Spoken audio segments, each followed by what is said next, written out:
Good morning, Intenders. Good morning. Welcome back to Morning Intentions. Today is Thursday, October 16th, and we're continuing on with our theme of hustle culture. And I couldn't wait to get behind the microphone to ask you, how are you doing now that you've had this big realization that would you say, have an addiction to the hustle culture?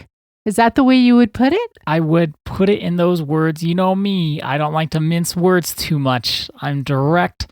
I say the thing because, and I'm not ever trying to be harsh with people when I'm direct. I'm not even trying to be harsh with myself in this case because I think there's power in the authentic and honest truth. That's the only way we can heal.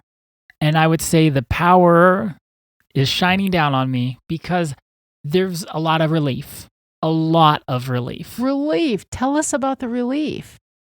It's like I always say, when I state a problem out loud, that means I have to do something. And also, could you say it a little different way? What do you mean? Because when you say, when I state a problem out loud, I have to do something. Yes. It could be I get to do something. Oh, okay, yes. And then also the have to me, can bring on some pressure, almost a little bit of chasing for validation in a way through I did it, I really did something about it. And I guess I want you to just be a little easier on yourself. Okay, I'll restate this. When I say a problem out loud, I can't ignore it anymore. Okay, I love that. That would actually be more accurate than my original verbiage.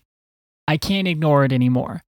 And also the relief comes, and maybe other people have heard this, but when we have something we're ashamed about or something that we feel guilty about or something that isn't who we really want to be, that thrives in darkness, that thrives in secrecy, and when we say it out loud and we bring it to the light, we start to take its power away. And that's where my relief is coming from. When you have these hidden actions, and maybe they're not hidden, but the spotlight isn't on them. There's these little truths that are just around the periphery. Once we acknowledge them, once we shine the direct light on them, we start to take their power away. And they stop having so much control over us because this is the unconscious patterns and programs that we have working in the background.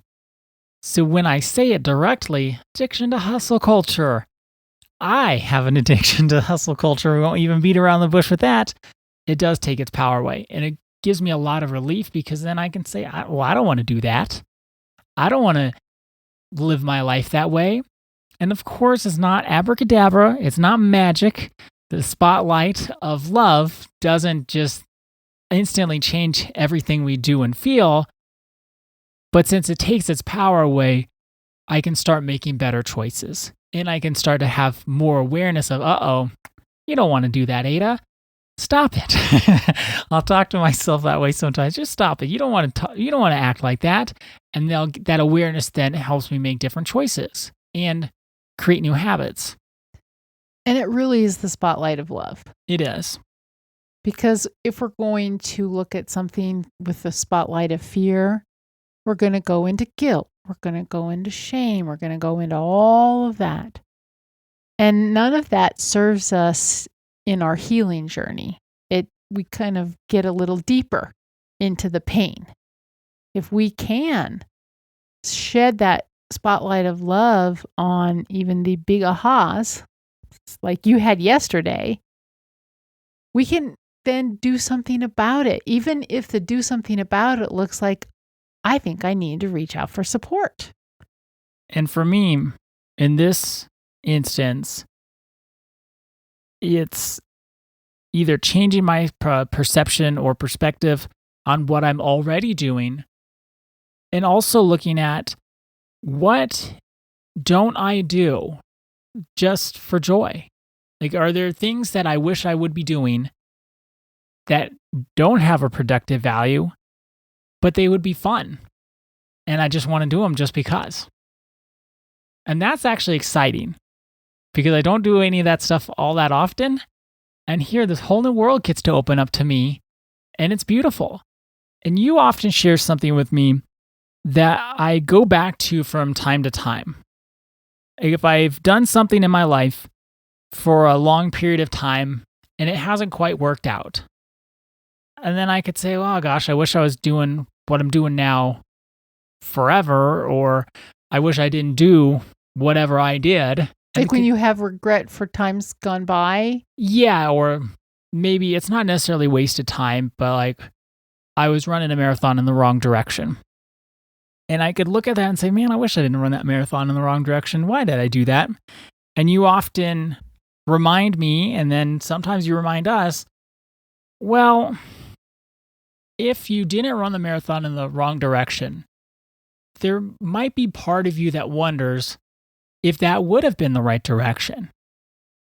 Maybe you would say, well, if what you're doing now wasn't working out, maybe I would have tried the wrong direction marathon.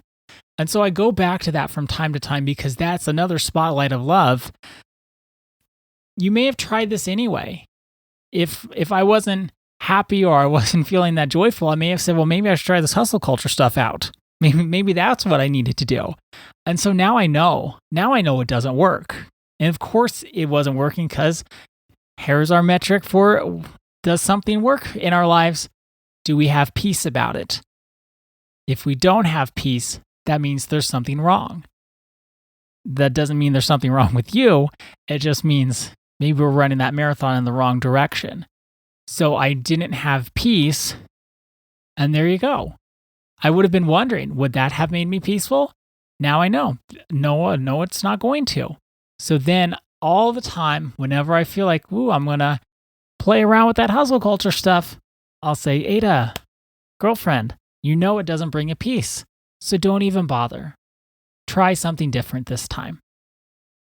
I think we also have to remember that all that we've tried in life and all the different decisions we've made, experiences that we've had, even if we did run a few marathons in the wrong direction. At least we ran the marathon. Well, yes, at least we ran the marathon, but also all of that has made us the person that we are today. Yep. When I think of the times when I was completely codependent, now I can recognize codependency. And remember, our healing journey is for us, yes, but it is also for the people that we touch in our life. So if we're coming from a healed space or someone who's on their healing journey, we're going to show up differently for others. So this is not a selfish pursuit in that sense. Learning to love ourselves, learning to see these patterns and programs that have been unconscious and they've caused us to do X, Y, Z. Once we bring self-awareness to it and a realization, and then we say, I don't need to do that anymore. Then there's more of us inside to give not only to ourselves, but also to others. So this is not a selfish pursuit. Yes, it is self-focused as we're doing our healing work. And when we get completely clear of our inherent value, then we will be able to see the inherent value of everyone that we ever encounter. It's that 12th step of the hero's journey. Return with the elixir. Yes, that's it. So our intention for today is, I will shine the light of love on my endless chase for validation. I will shine the light of love on my endless chase for validation. Thank you so much for joining us today. Our day is better because you are part of our day. See you tomorrow. See you then.